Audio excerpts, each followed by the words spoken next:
Good afternoon. It's still the afternoon, evening, whatever it is. It's almost 7 o'clock on a Thursday. That sounds like a beginning of a Billy Joel lyric. This is Chris Halicke, who's humoring me through my rambling of an intro. I am Alex Stumpf. It's a time suck whenever we're in here. It really is. Yes, the dome actually just takes everything away. We are stuck in the vortex. Have you watched Annihilation? There we go.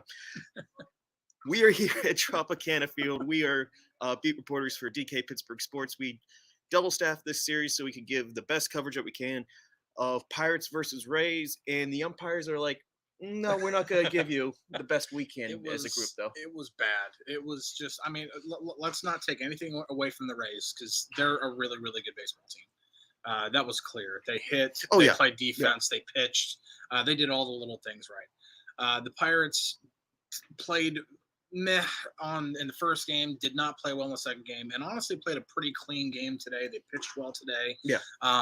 Had to deal with some really tough Rays pitching, but the umpires were just not good. I mean, it didn't. I don't really feel like it truly affected the outcome of any of the games, but it's still. I mean, in today's game, it might actually. Game two was self-inflicted. Yes, absolutely. That was 100%. The Pirates lost that game, and that's not taking anything away from the Rays, who are a very, very good ball club. No, they kick the ball around way too often. Yeah. Way too often. Pirates lost that one. Yeah. I think if that ball call goes through in game one, it definitely makes things more interesting because it makes it a one-run game late in the game. It makes it a one-run game.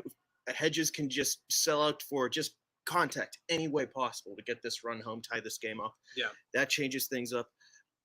This game, I think, in particular, like the Pirates downplayed that, but it's 5 outs. Five outs. All uncalled strikes that were out of the strike zone. And when I say out of the strike zone, I don't mean like 1% of the ball caught the edge of the strike zone. I mean out of the zone. Yeah.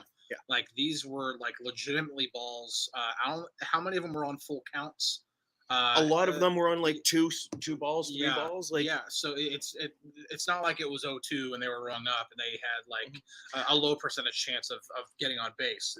These were 2-2, 3-2 counts and an out was given, literally given. Even if it is a low percentage chance, it's a 0% chance if it's a strikeout. That's true. So yeah, you take the low percentage. If it's like a 150 batting average, screw it, let's go for it. Yeah. And I think that's what Kutch went off. Like he didn't yell, but he had a lot to say. 2012 Arizona went off, but yeah, it was still 14. 14. It was 14. That's right. 14. 2014. I get my years mixed up. I'm a little older. And that's why age prefer beauty on this video cast. That's true. If you guys have any questions, if you want to rant about this series or whatever, like Josh is right now. Perfect. Josh knows Q. On Facebook or on the Pirates YouTube channel, leave a comment. We'll get on here. We'll get it in there. Josh, on Q. Pirates fans gripe justified being angered with the umps for Game 3. There weren't the reasons they lost Game 1 and 2. Like, I think I'm going to do this as diplomatically as possible. Yeah. And I kind of am looking at this the same way that we looked at the end of the Super Bowl. Mm-hmm. Or it's like, was that a holding call? Maybe. Yeah. But the real thing's like, it sucks that this great game, that the two best teams in the sport are going at it, and it comes down to something like this. And not to say that the Pirates are on the Rays level. I mean, my God, we just saw how good this team is. They might be winning a World Series finally this year. Mm-hmm. But they were kind of, the road was made a lot harder, and I'm not going to paraphrase Kutch on this one. Vamp for a little bit. Why? Yeah, exactly. I'm going to use my football, since you brought up the Super Bowl, I'm going to use my football and baseball expertise and combine them. You talk about a holding call. Holding calls, while still pretty well defined in the rule book, are still kind of a judgment call on the referee. There should not be any kind of judgment on balls and strikes. If it's in the strike zone, it's a strike. If it's not in the strike zone, it's a ball. And that's ultimately what it should be. And the umpire got it wrong, blatantly 100% wrong, 5 times. That resulted in 5 outs. Go ahead. Kutch's quote, because I don't want to misquote or paraphrase this. Today just didn't feel like it was a game that was supposed to be won by us. That one. That was the $1 million quote right there, in my opinion. Ouch.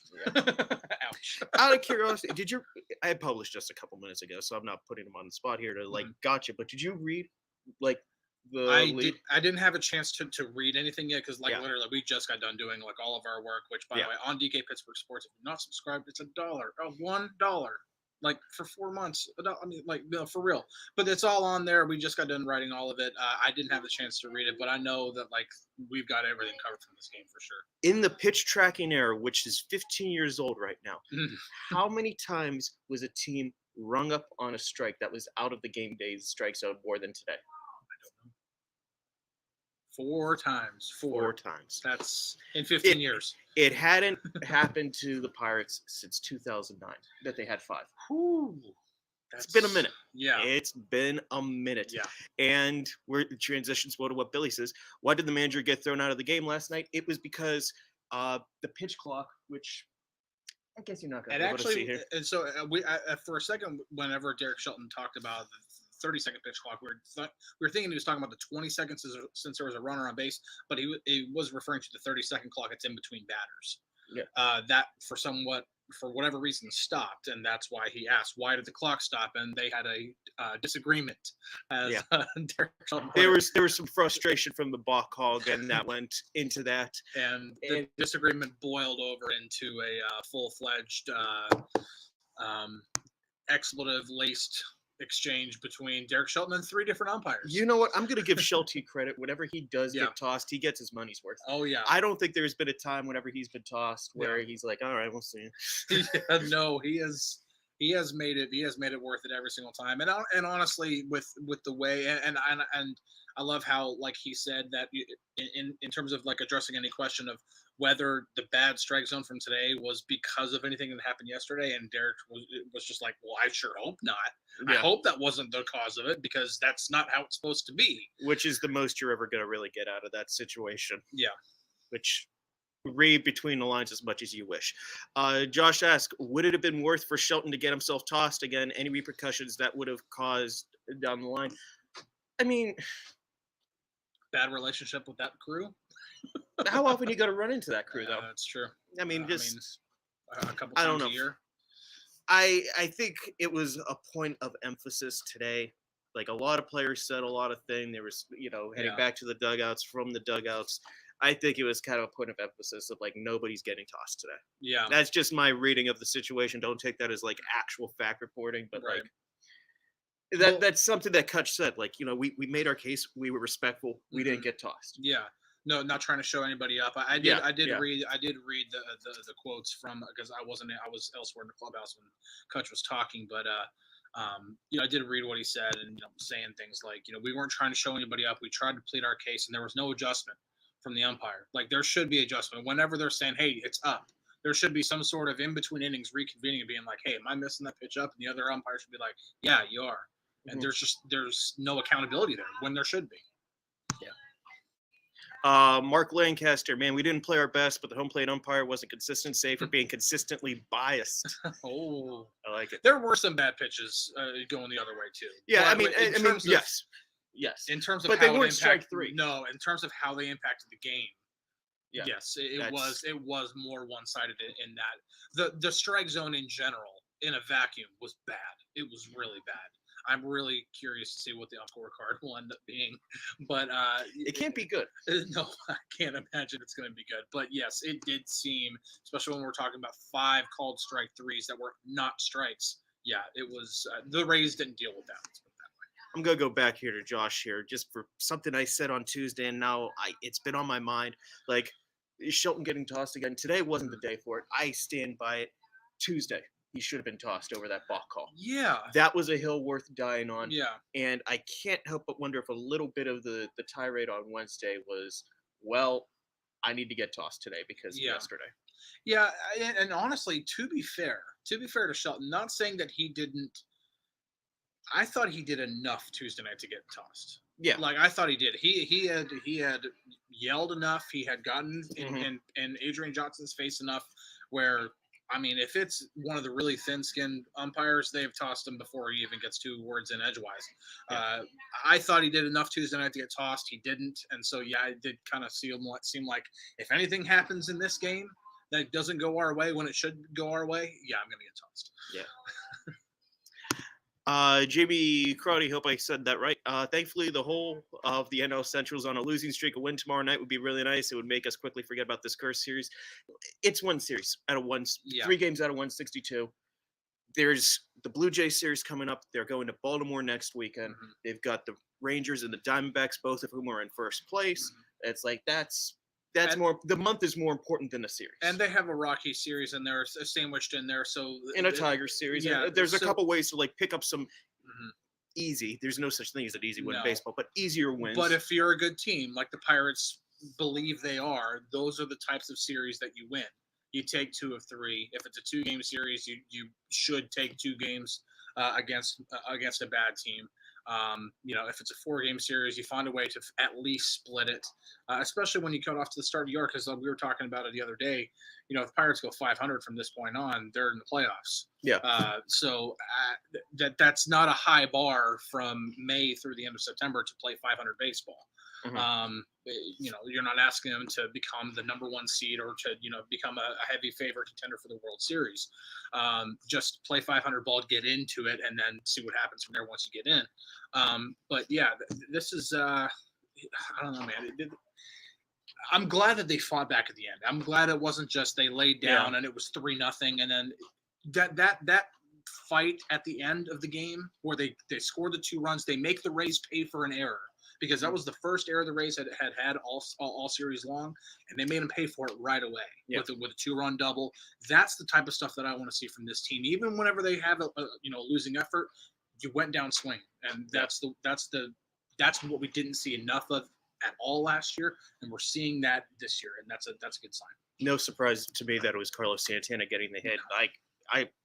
I wrote it up for Wednesday. Like, that guy was, he was there, he was ready. It's like, if anyone wants to hear what one of these veterans has to say, and then he just put the team on the back, a couple doubles. Alex Cray, they were due for this. We're fine. Can't always be great. Just keep focusing one game at a time. That is the actual right, correct, mature response there, Alex. Mark Lancaster, how did the third base umpire get involved, though? If you're talking about Wednesday night, Adrian Johnson was the third base umpire. Yeah, he's the crew chief. He's the crew chief. Yeah, so that's the reason. Anytime there's any kind of or if anybody gets tossed or anything, the crew chief is always going to get involved. Yeah. If Vince Velasquez has to miss starts, who's likely to replace him in the rotation? You wrote this. I did write this, and the answer is they better hope he doesn't need to miss starts. Because look, they could go. Is it June yet? Is it June? No, it's not June. Not June yet. No. What a coincidence. That eliminates one guy. Yeah. Actually, he got all of September pretty much too, so he's got some service time in the bank. Oh, that's true. It's kind of coming to the point that All-Star break? They can't wait that long for him. Luis Ortiz is going to get 4 years of arbitration. It's just going to be. He's the best option right now, but the Pirates are in a situation that if they've got one day, I believe it. I wrote it down. It's May 9th. It's on the story on the site, where they need a spot starter or a bullpen, and if they get through that, they have enough built-in off days to go through almost all of May without. 4-man rotation, everyone's on full rest the whole time. Right. If Velasquez is out a matter of a couple days or even a couple weeks, I'm sure that's what the actual game plan will be. And maybe we see Luis Ortiz make that one start, but to answer the question, nobody, but it's not bad. It's more if this is going to be a lengthier thing, which he sounds optimistic that it won't be. He did. Yeah, he did sound optimistic about it. Yeah. I would also say that G-Man Choi told us in St. Louis, that, hey. You never know. I'm going to sleep it off. Let's see how it is. And then a couple days later, well, he's out 8 weeks. Yeah, you never know until they actually get the scans back and you see what the damage is on the inside. You just don't know. And, it is one of the situations where, they already had JT Brubaker go down. They had Mike Burrows go down. You really don't want to see another guy from this rotation. That would be a. Because you don't really have anyone because. Yeah. Priester's not pitching well right now. Right. And it could just be, it's probably just a young pitcher, new level. Yeah. You get hit a little bit. That happens. It's fine. Don't overreact. But you can't call him up whenever he's going through that stuff right now. It's as simple as that. Yeah. So, building off of what Jamie asked here, maybe we see Luis Ortiz on the 9th for that spot start. Maybe. I would say Luis Ortiz watch is really going to begin at the end of the month if Velasquez is hurt, though. Yeah, I think. I mean, yeah, you would like to see. I mean, for me, it's Luis Ortiz. That's the first option. I mean, he's good enough to play in the World Baseball Classic, or at least be Mhm. selected for the World Baseball Classic roster. He should be in the major leagues. Yeah. And second off of that, Velasquez had been really darn good this year. I mean, he Like he really has started off a been. little shaky, had that Yeah. ankle thing against the White Sox, Yep. but like after that, he's just been solid. He has been really, really good this year. I covered the game against the Reds in which he threw 7 shutout innings, which I think I think to this point is still the longest outing for a starter, to at least with a shutout, intact. I know Keller and Mhm. Oviedo both went 7 innings, but they gave up a run in both of those outings. But yeah, Velasquez has he's been really solid. He's done a really that slider has just looked really, really good for him. Mhm. Um, yeah, I don't. I still think it's early to call him like this year's Quintana, but I think it's. I mean, he was brought in with that in mind, and yeah, a month in, he's lived up to that. Like Yeah. that's fine. really has. Osvaldo Bido is, as Jamie points out, might be also someone to throw in there, but he is. I'm throwing back to a 2019 guide. You guys remember Dario Agrazal, Dario Speedwagon? He.